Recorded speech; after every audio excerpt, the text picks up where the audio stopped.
दक्षिण दिल्ली क्षेत्र के बुजुर्गों की जान को खास खतरा है। सबसे ज्यादा बुजुर्ग यहीं रहते हैं, लेकिन उनकी बढ़ती असुरक्षा कानून व्यवस्था के लिए सवाल बनती जा रही है। नवंबर 2005 में दिल्ली के ग्रेटर कैलाश इलाके में रहने वाले बुजुर्ग दंपति की हत्या कर दी गई।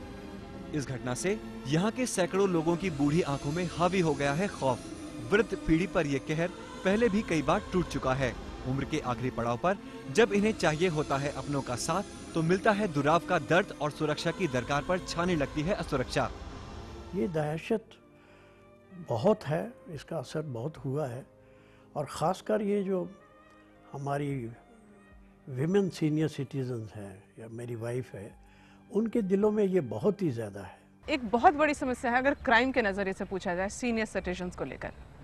हमने उनसे बातचीत भी की थी, उनका कहना है कि कोई हम पर ध्यान नहीं देता। मैं तो कह रहा हूँ कि पुलिस की घटना क्यों नहीं लगाम लगाया जा पा रहा है? लगाम लगाना तो पुलिस का तो कहना है कि भी उनके पास इतनी मैन पावर नहीं है कि सब जगह जा सकें, परंतु ये तो सचमुच में एक ऐसा है, खासकर दो काम बहुत खराब हो रहे हैं। एक बलात्कार, दिल्ली बलात्कारियों की राजधानी बन रही है।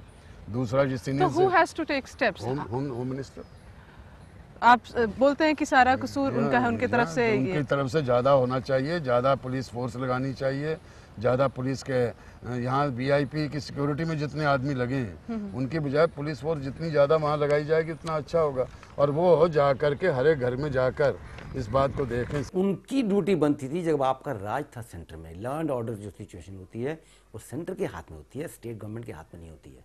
आप उस कमेटी के इंचार्ज हैं, आपकी सरकार है, आपकी होम मिनिस्टर है, तो आज अगर आप फेलियर हैं तो इसका जवाब तो विजय कुमार मल्होत्रा जी को देना पड़ेगा।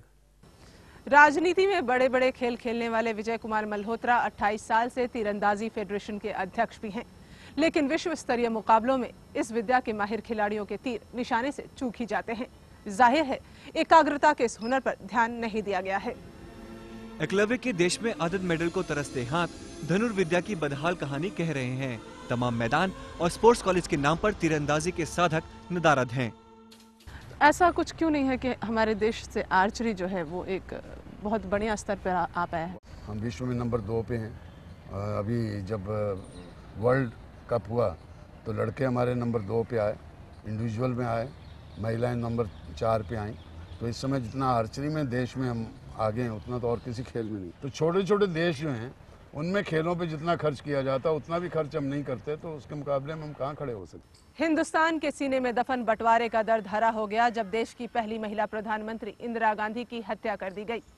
पाकिस्तान से बड़ी संख्या में यहाँ आकर बसे सिखों के सीने 84 के दंगों ने चाक कर दिए। राजनीतिक बयानबाजी ने भी इन जख्मों पर नमक छिड़कने का काम किया है। दक्षिण दिल्ली लोकसभा में तकरीबन 1.5 लाख सिख मतदाता हैं और विजय कुमार मल्होत्रा पर इस मुद्दे को भुनाने का आरोप लगता रहा है। आजाद हिंदुस्तान की बुनियाद हजारों बेगुनाहों के खून में सनी हुई है। पाकिस्तान के गठन के बाद महज एक घटना ने माहौल में घुली नफरत को हवा दे दी। प्रधानमंत्री इंदिरा गांधी की हत्या के बाद 1984 में सिख धर्म के लोगों पर टूटी कयामत।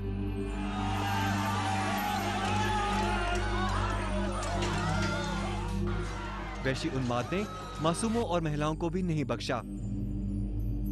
हादसे की विभीषिका से सिखों के दिलों में गूंज रही विभाजन की सिसकियां चीत्कार में बदल गईं। पीड़ित सिखों को आर्थिक मदद दिलाने की ठोस पहल को राजनीतिक मुद्दा बनाने पर जोर रहा। विजय कुमार मल्होत्रा पर भी इसे महज चुनावी हथकंडा बनाने की कोशिश का आरोप लगता रहा है। यहाँ के सांसद हैं, उन्होंने अभी तक 1984 के जो रॉयट्स में दंगा पीड़ित हुए थे उनकी 22-23 साल होने जा रहे हैं, कोई हेल्प नहीं करी आज तक। ये सिर्फ अपनी कुर्सी के लिए आए हैं, अपने राज के लिए आए हैं और कोई हेल्पफुल नहीं है यहाँ के लिए। 84 के दंगा पीड़ों के लिए उन्होंने कुछ नहीं किया है। जब जब चुनाव आते हैं तो आप 84 के दंगों का राग अलापते हैं, उसके बाद वो मामला ठंडा पड़ जाता है। 84 के दंगों के बारे में पार्लियामेंट में जितने मैंने प्रश्न उठाए इस चुनाव के बाद और इसकी नानावती की रिपोर्ट क्रेडिट मनमोहन सरकार ले गई। वो तो खैर क्रेडिट तो नहीं लेगी क्योंकि उसको हमने मजबूर किया, नहीं तो टाइटलर का इस्तीफा नहीं हो रहा था, सज्जन कुमार का इस्तीफा नहीं हो रहा था। हमारे ये प्रश्न उठाने पर वहाँ पर उनके इस्तीफे हुए, फिर उनको एक नया एक पैकेज दिया गया जिसमें उनको मुआवजा दिया गया। बीजेपी का तो हमेशा यही रहा है कि कम्युनिटी को डिवाइड करो, डिवाइड करके रूल करो। तो मुसलमानों को डिवाइड कर दो, सिखों को डिवाइड कर दो, ये उनका काम रहा है, मारकाट करेंगे गुजरात में।